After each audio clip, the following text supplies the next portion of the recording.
Olá, pessoal, tudo bem? Aqui é a Erika Miranda. Mais um caso hoje. Esse caso é longo e muito bizarro. Então, se você já gosta aqui do podcast, por favor, não deixe de compartilhar com os amigos, faz toda a diferença. E também me segue lá no Instagram. Meu Instagram é @erika_mirandas. Eu vou adorar conversar com vocês, inclusive já teve gente vindo me chamar no meu Instagram para falar do podcast e eu fiquei extremamente feliz. É muito legal saber que as pessoas estão acompanhando aqui. Então é isso, vamos pro caso da semana. Esse caso é um caso bem grande. Tudo que eu falei aqui, eu me baseei em fontes confiáveis. E se eu deixei de citar alguma coisa é porque o caso é muito grande. Não é à toa que tem um filme e que tem um livro sobre o caso. E muito conteúdo na internet. Então, é claro que eu tive que simplificar o caso aqui para vocês. Então agora eu vou chamar a vinheta aí e vamos pro caso dessa semana.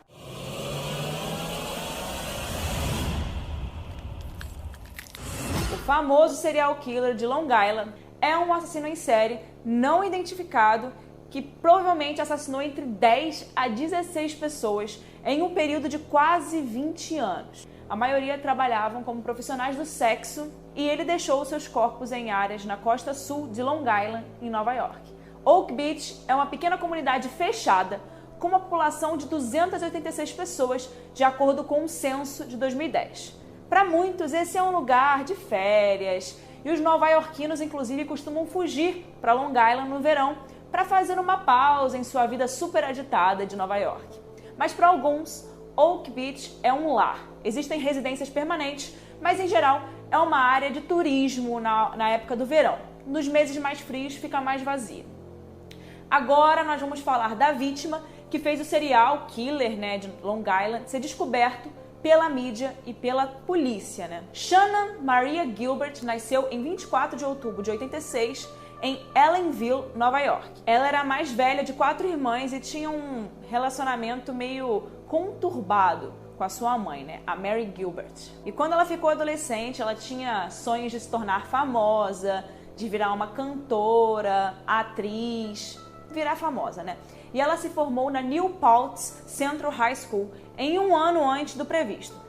Mas essa formatura antecipada dela deu um ar de dependência para ela e logo ela foi trabalhar em vários empregos diferentes, incluindo preparadora de lanches para um centro de idosos, recepcionista da Applebee's, uma rede de restaurantes, e gerente de recepção em um hotel. Até que ela resolveu se mudar de Nova York para Nova Jersey e começou a trabalhar para Lazy Party Girls, uma rede de prostituição. Nessa época, ela também conheceu o namorado dela, o Alex Diaz. E com esse trabalho, a Shannon fazia questão de enviar uma quantia boa, e sempre que fosse necessário para sua família. Mas logo as coisas entre ela e o namorado, o Alex Diaz, começaram a se deteriorar.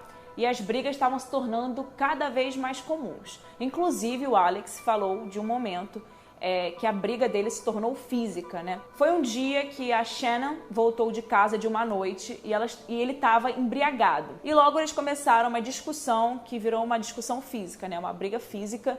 E a Shannon foi agredida, levou um soco no queixo do Alex. O golpe foi tão forte que a Shannon passou por uma cirurgia para colocar uma peça de metal que ajudasse a reparar a sua mandíbula fraturada. Em 2010, a Shannon começou a trabalhar de forma independente. Ela saiu da casa de prostituição, mas ela costumava marcar os seus próprios compromissos por meio de sites como Backpage e Craigslist. Ela trabalhava com um motorista, o Michael Pack, que levava ela para os encontros e ele também ficava responsável pela segurança dela enquanto ela estava trabalhando, Que isso é muito importante quando se trabalha com esse tipo de trabalho, E a Shannon sonhava em deixar a prostituição em um futuro bem próximo. Ela começou a fazer cursos universitários, online, de comunicação e até começou a fazer testes de canto em Manhattan. E ela estava tentando realizar os sonhos dela, Em 30 de abril de 2010, Shannon e Alex foram assistir a um filme de terror. Eles haviam comprado Taco Bell para assistir a esse filme e ela ia trabalhar mais tarde daquela noite. Algumas horas depois, ela saiu do apartamento deles e assim o Alex Diaz nunca mais viu a namorada de novo. Michael, o motorista de Shannon, trabalhava com ela há apenas alguns meses. O Michael é um asiático americano de 40 e poucos anos e a história pessoal dele é um mistério, não se sabe muito, quase não tem informação na internet. E não dá para dizer que ele só trabalhava para ela como motorista, né? Porque ele fazia muito mais do que isso. Ele agia como segurança, que dirige, que busca coisas quando ela está precisando com os clientes, né? E também recebia uma boa parte do dinheiro no final daquela noite. E depois do encontro com Alex, né? Depois de eles assistirem um filme e comerem Taco Bell, o motorista saiu com a Shanna e os dois foram para uma espécie de viagem, uma viagem curta de 1h30 até Oak Beach. E a Shanna estava indo se encontrar com o cliente dela naquela noite. Ela normalmente não ia tão longe para trabalhar e etc. Mas às vezes o dinheiro era tão bom que valia a pena ela ir, né? Joseph Brewer era o cliente da noite do dia 1º de maio. E pelo que se sabe dele, sobre a vida dele em Oak Beach, segundo as pessoas que conheciam ele, é que ele era um solteiro de meia idade, que tinha se separado e que tinha um apetite por sexo pago, né? E ninguém disse que considerava ele perigoso. Enquanto a Shanna entrou para se encontrar com Brewer, o motorista, Michael, ficou do lado de fora, né, no carro, esperando por ela, quando ela acabasse com o trabalho. Até que Joseph chamou o motorista por volta das 5 da manhã para escoltar a Shanna de volta a Jersey City, onde ela morava. Mas por alguma razão a Shanna não queria e ela ligou para a polícia e fugiu, tocando a campainha na escuridão, implorando por socorro. Nessa altura ela já tinha discado 911 e ela começou a dizer para eles palavras muito bizarras, tipo, eles vão me matar, eles estão tentando me matar. E a ligação de Shanna foi feita às 4h51 e ela ficou na linha por mais ou menos 23 minutos com o 911. E por causa da estranha jurisdição de Oak Beach, a sua ligação de emergência foi encaminhada para a polícia estadual. E também não ajudou muito para que conseguissem saber onde ela estava exatamente, até porque ela não sabia onde ela estava. Ela disse que estava em Jones Beach, que ficava perto, mas ainda assim era a quilômetros de distância. E é por isso que na noite, né, dia 1º de maio, a polícia demorou muito para chegar a Oak Beach, mais ou menos 1 hora. E além de receber muitas ligações de vizinhos ao redor também. Muitos vizinhos foram acordados e ligaram para o 911 por causa da gritaria nas portas de sua casa, né? Ela foi batendo na porta de vários vizinhos para alguém ajudar ela. E as pessoas ficaram com medo de ajudá-la porque não sabiam o que estava acontecendo e era muito tarde, né? Tava tudo escuro naquela hora. A Shanna não foi dada como desaparecida por quase 2 dias. Até que o Alex, né, o namorado dela, ele sentiu que algo estava meio estranho, né? Que algo estava acontecendo ali, porque a Shanna não tinha voltado para casa no dia seguinte, depois do encontro que ela tinha com o cliente. E ele resolveu procurar por ela, né? E ele resolveu ligar para o motorista, que era quem tinha contato com ela mais recentemente. E Michael contou que a Shanna tinha se encontrado com um cliente e que depois de algumas horas ela ficou pirada, louca, e então fugiu no meio do escuro e provavelmente ela estava sob efeito de drogas. Alex resolveu ir até a delegacia, dar ela como desaparecida, mas os policiais da delegacia que ele foi, do condado de Suffolk, ignoraram a situação e disseram para Dias voltar para casa porque ela estaria provavelmente em casa. E aí eles disseram que se ela não tivesse de fato em casa, para ele registrar uma denúncia de pessoa desaparecida em Jersey City, onde eles moravam. Então ele foi lá e registrou ela como desaparecida, mas um dia depois a Shanna ainda não estava em lugar nenhum. 2 dias depois do desaparecimento de Shanna, no dia 3 de maio, a sua mãe, a Mary Gilbert, recebeu um telefonema muito estranho. Era a voz de um homem mais velho, que o nome, né, dizia ser Dr. Peter Hackett. E ele disse que estava ligando para ela para ver se a filha dela, Shanna, estava em casa. E ela respondeu que não, por quê? Quem é você, né? E o Dr. Peter Hacker explicou que ele dirigia uma casa para meninas rebeldes. E ele ainda falou que a Shanna estava com ele 2 dias antes e que tinha dado a ela como uma droga para ela se acalmar e se recompor. E para ele, depois daquele momento, ela desapareceu, saindo com seu motorista e nunca mais retornou. E a mãe da Shanna perguntou como que esse estranho tinha conseguido o número dela, né? E o Hackett explicou que todas as pessoas que ficam com ele, né, em sua suposta casa de recuperação, devem dar um contato de emergência. E cerca de uma semana depois, no dia 9 de maio de 2010, Mary Gilbert e o resto da família de Shanna viajaram para Oak Beach para botar panfletos e perguntar no bairro se alguém tinha visto alguma coisa. O Dr. Peter Hackett, que morava lá, imediatamente negou ter ligado para Mary Gilbert e alegou que nunca tinha visto Shannan Gilbert antes em sua vida. O Dr. Peter também não estava administrando um lar para meninas rebeldes. Isso é certo. No entanto, é possível que o Hackett tenha falado isso para Mary Gilbert no telefone, porque os registros telefônicos mostram que Hackett telefonou para ela do celular de sua esposa, no início da tarde do dia 3 de maio. Então, de alguma forma ali, o médico, o Dr. Peter, sabia do desaparecimento de Shannan Gilbert e também descobriu um número de telefone de sua mãe. Bom, quem é o Dr. Peter Hackett, né?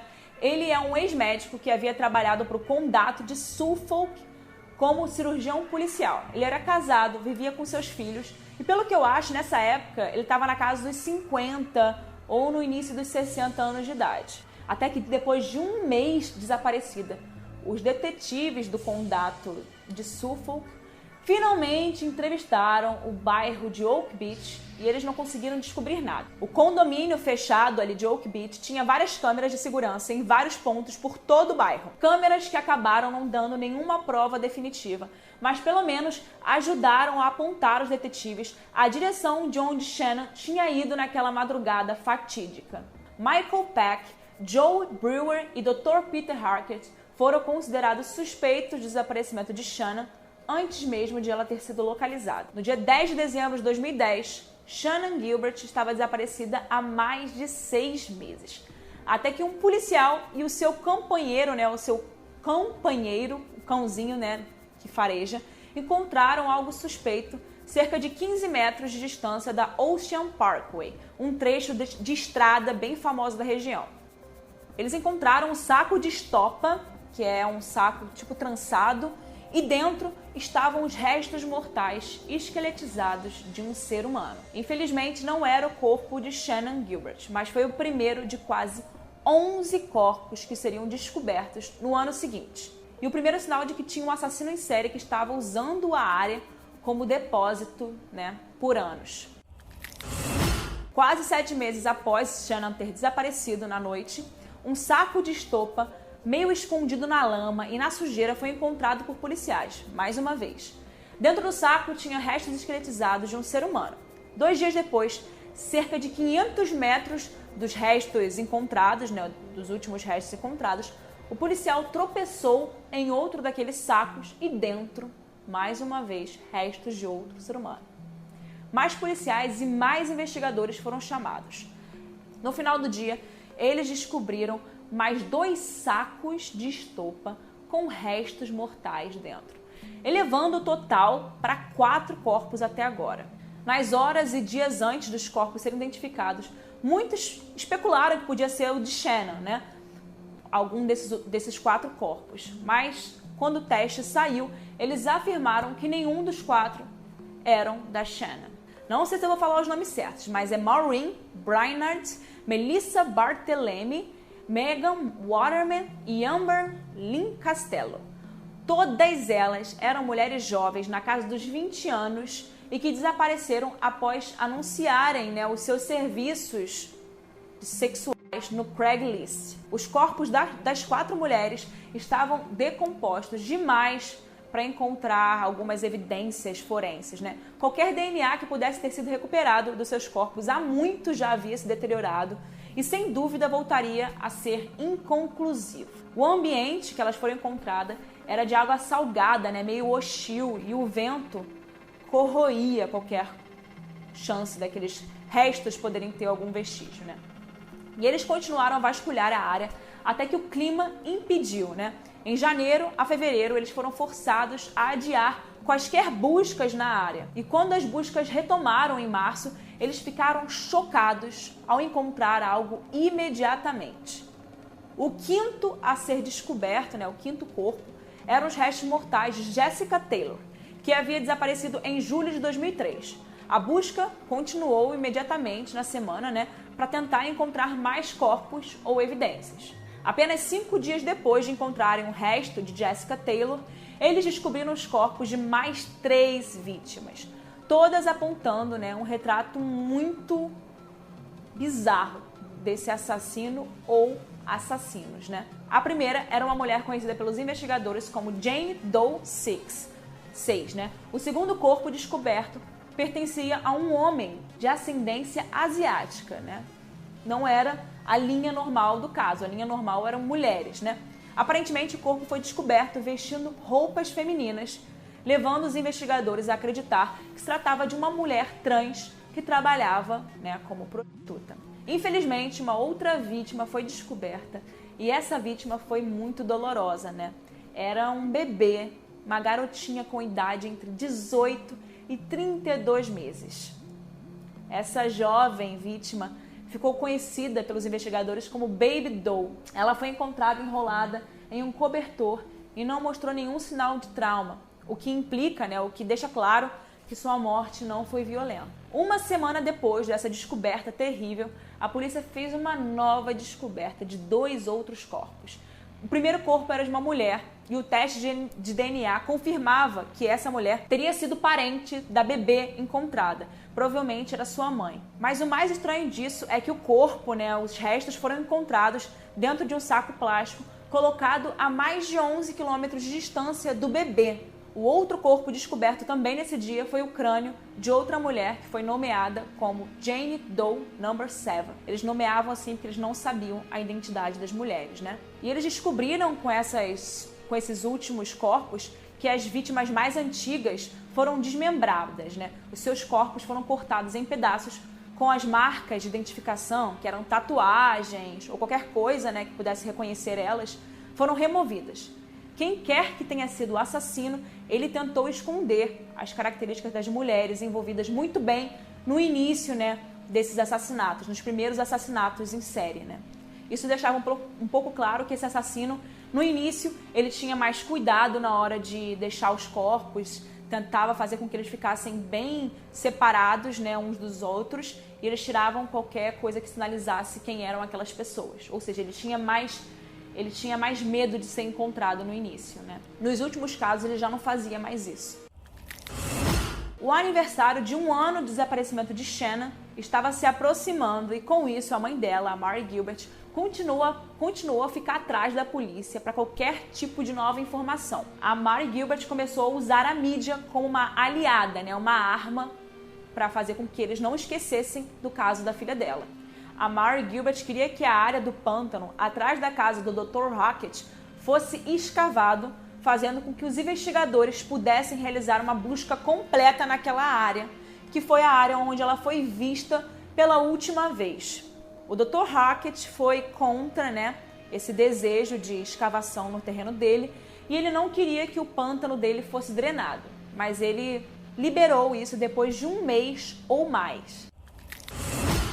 Em 13 de dezembro de 2011, 19 meses após seu desaparecimento, a polícia anunciou que os restos mortais de Shannon Gilbert foram encontrados em um pântano a cerca de 500 metros de onde ela havia desaparecido, né? Sido vista pela última vez, no pântano perto da casa do Dr. Hackett.